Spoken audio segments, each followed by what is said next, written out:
Hello YouTube, this is Galway Yu-Gi-Oh! Here with a brand new deck profile. This time I'm bringing you combo Metalfoes, which I'll be taking to the CCG in 2 weeks time, which is in Amsterdam. So hopefully I do pretty well with it, but let's get into the deck profile. So first off, you've got our 3 Volflame, 3 Gold Driver, 3 Silvered, 3 Steelin, and 3 Bismugear. You want to run 3 of every Metalfoe monster because they're the best cards in the deck. They're the entire engine of the deck. You need them to fuse with, you need them for your popping effect, you need them for everything. You want to open lots of every one of these cards. The ideal hands are usually the ones with 3 or 4 Metalfoes. Especially if you can, decision for one of them, or just make as much amount of popping as possible to get as many back row and then pendulum summon everything back to make big plays. So you want to run the max amount you possibly can. The weakest is probably Bismugear, then Steelin and Volflame. Silvered and Gold Driver are by far the best. The 1 scales are the hardest to come by in this deck, and also the level 3 and 4 are the best levels. So 15 total Metalfoe monsters. Then I run 1 Unicorn and 3 Bambuku. It's important to run these amounts. I don't like the Cat, which is the other decent level scale 2 Metalfoes monster. It's also level 3, so that's really good, but Cat is, I find, too slow for the deck. Sure, you could add an end phase Bambuku, then fuse with it for Metalfoes during your opponent's turn, but that's really niche for what it does, and it's not great to draw, although the low scale is kind of useful. So 4 Magic Spectres, and then 1 Luster. He's almost a Metalfoe. If you draw this with a Metalfoe, it almost works like a Metalfoe, and it fills up your scale and all that good stuff. It's really good. It's a good card to pop, and it also fills up your scale, so really good card. Then I run 3 Arching Eccentric for my last 3 Pendulum monsters. Eccentric is really important for popping your own combination to get you more Metalfoes and to get you out of brick hands, get the scale you need. It's also got 2 really powerful popping effects for against your opponent's cards, popping monsters to out floodgate monsters like Vandy's Fiend, but also to out back row when you're going second. It also has a lot of good uses going first, being a pendulum card that's high scale. So I mean, the high scale isn't great, but it's good other than that. So 3 of that, and that's all for the pendulum monsters. Next I run 3 Gofu, which is almost as good as Bambuku in that it's amazing to open with a handful of Metalfoes. The ideal hand, I'd say, one of the best hands you can open is this card plus Bambuku plus 3 Metalfoes. That hand is the dream. But it's an amazing card, and it's one of those cards you can run in this deck that's not a Metalfoe that's still good to draw, so that you're not running it like just cards to get to the Metalfoes. 1 Rescue Rabbit, just such a powerful card. Oddly enough, you think this card is great to out cards, like, go second Rabbit and, make an Exceed and just start popping your opponent's cards before you go in. But it's really good going first to get you 2 free monsters to pop or fuse with or do anything with before you enter your Pendulum Summon. But I actually side this out going second sometimes because it's an easy side out, it's not an engine card, and it'll take up your normal summon, and the cards you side in are like side blockers, and what else do I side in? I side in cards like Jinzo, I side in cards like Jaugen and all that kind of things, and they can take up your normal summon, so whatever. Jaugen especially now, as well as Bambuku, but Jaugen especially now takes up your normal summon because you want to fuse and do all those stupid plays before you make it, and then, so you can have Alcast, Kieran, Jaugen in a really powerful field. 2 Maxi.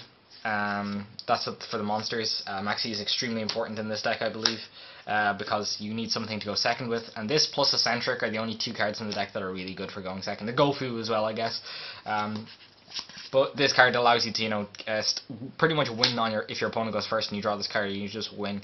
If you go first and you draw it, does kind of suck, but it's so powerful that an awful lot of the times you can just make this kind of not as good as if you had 5 combo cards, but if you have like 4 combo cards within this and you make an okay board, you can just win by putting this out if your opponent can OTK you that turn. They give you so many cards, or else they don't put any cards on the board, and then you just win the next turn, because Metalfoes have a lot of accumulative advantage cards like Metalfoes Fusion, but also like all of the Metalfoes popping things every turn and then pendulum summoning them back.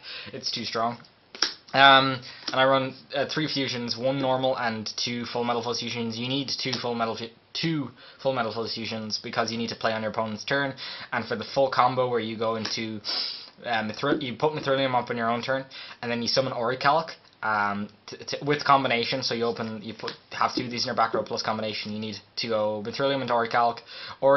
The combination summons back the Mithrilium. Mithrilium summons back another Metalfoes that was in your extra deck or in your graveyard, wherever, and then you use the second one on the Orichalc and whichever other card, and you make the Alcest. So Orichalc plus the vanilla you need, and then you make Alcest, and you pop a card, and then you have an Alcest to steal a card, so it's just super good combo on your opponent's turn. It really just wins games.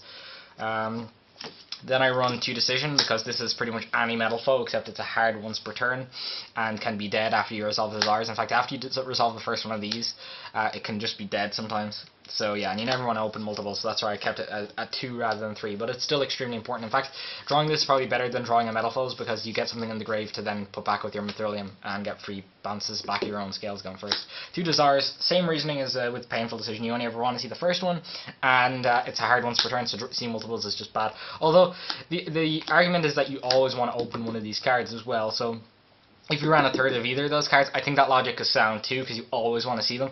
But for me, it just became a problem seeing 3 Decision, and the same logic applies to Desires. 1 Upstart Goblin, because I I only run 40 cards, or 39 including Upstart, excluding Upstart. And 2 Combination, and 1 Vandy's Emptiness. Vandy's Emptiness is like a win condition. So kind of like Maxine in a lot of ways, where it's not a combo piece per se, but you know, it's even drawing it and not being able to combo with it, it's fine, because you can just win games off of it alone. So that's why Vandy's Emptiness. And 2 Combination, I didn't want to just run 4 targets, and I figured this is like an okay card to accidentally draw if you can pop with their Centric or something. And there's a lot of ways since Inov to just, you know, pop your own cards to generate advantage. Vermilion comes to mind. If you draw this and you draw Gofu, you can just make a Vermilion, pop this, and then with the scale the searches, you can pop the Vermilion, get the Gofu back, and make plays. So yeah, that's 40 card main deck. And for the extra deck, I won't do the side deck this time, because the side deck is going to be changing a lot in the coming weeks. I'm testing, and I haven't tested it yet, so I don't want to go into it. But for the extra deck, 3 Metalfoes, because it's the best card in the extra deck. It's sort of your boss monster, because it floats and it generates tons of advantage. It gets back resources into the deck.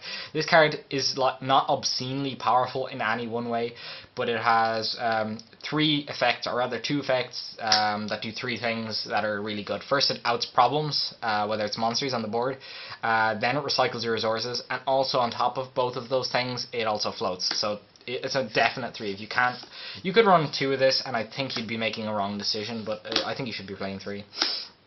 1 Alcest, you only need 1. It's usually only made if you brick going first, and you have to use something like, say, Gofu Token plus Metalfoes to, you know, maybe survive the turn. If you're playing against ABC, you might be able to win just by doing that. And the only other time you ever use it is if you open the combo, which is, as I said, 1 Combination, 2 full Metalfoes fusion with this guy on board. You can, you know, fuse into Orichalc, then fuse into this, because you use fusion in 1 into Orichalc and fusion 2 into Alcest, and that pops cards and stuff, and that's really powerful play, and that's the only really use for that you have if you open well. For my other fusions I run 2 Orichalc. Well, 1 is for the combo, so like Alcest, you've 1 for the combo. And that takes count of 1, but you sometimes go into the second one. In fact, a lot of the times you go for the second one if you're going for a game, and say if you pendulum summon a big thing. Oftentimes it's not correct to go into a Mithrilium if you already have one, or you know, you don't need one. It's not actually, you know, helping you win. But this card sometimes just helps you win. Plus the floating into popping is pretty damn useful. And the thing is, Alcest just isn't a floater. Its secondary effect where you confuse with the thing is nearly useless, because the only thing you can usually go into is, in fact, I think the only thing you can go into is Adamante, because you can't steal normal monsters, so you can't go into itself, and you can very rarely steal Pendulum monsters, because, you know, the Mirror, which is the only Pendulum deck that's really played right now, they only use normal Pendulum monsters, which you can't steal with Alcest. So yeah, 1 Adamante, and that's pretty much it. For the Synchros, I run 1 Vermilion. Extremely important card to out things. Extremely important card to just to get rid of broken bad hands. You know, it's quite good. It's great in a lot of ways. You should be playing 1 of this card if you're running 2 Combination anyways. 1 Salkin, and of course the 1 Crystal Wing. Then I run 1 Void Ogre and 1 Ignister. I figured this covered a lot of the bases. This is powerful negation. This is extremely powerful negation that you can summon off Salkin. You can only summon if you open Gofu Bumbuku, then you have the option to go into either of these. I figured this was a good enough out anti-spell, as well as the fact that it was just a good card in general, especially in the mirror. And this card is extremely powerful negation. I'm trying to think what the other card I could have run was. It was something like, I don't know, was it not Scrap Dragon, but it was like a good powerful card for, you know, just setting up and trying to, Stardust Spark, sorry, but this is just like, I think, objectively better. Against things like Blue Eyes as well, where you can just, you know, all their powerful spells require a discard cost, and if they don't discard stone, you can pretty much win right then and there. And then for the Exceeds, I run 3. I run the Utopia package, because I feel like this is the one Exceed that outs stuff that your other cards in your extra deck just cannot out. Those boss monsters that need to be destroyed by battle, this just kind of outs them. And 1 Breaksword, because you run a lot of 3s, and this is a good way to formulate 3s, but also because with Rescue Rabbit I did want an out to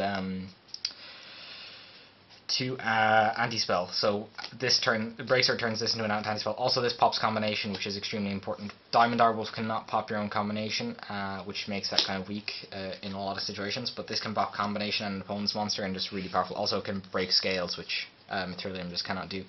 So yeah, that's it for my Metalfoes combo build, extra deck and main deck. No side deck yet. My side deck actually is that. I hope you can see that. It's not very well done. It's just whatever shit I could find that was okay for tests at locals, but I'll be testing all this week and next week for TCG Amsterdam. I hope you guys enjoyed watching this video. It's just a quick update profile, because I haven't had anything in the channel for a while. I've been testing. So I hope you guys enjoyed it, and thank you very much for watching, and goodbye.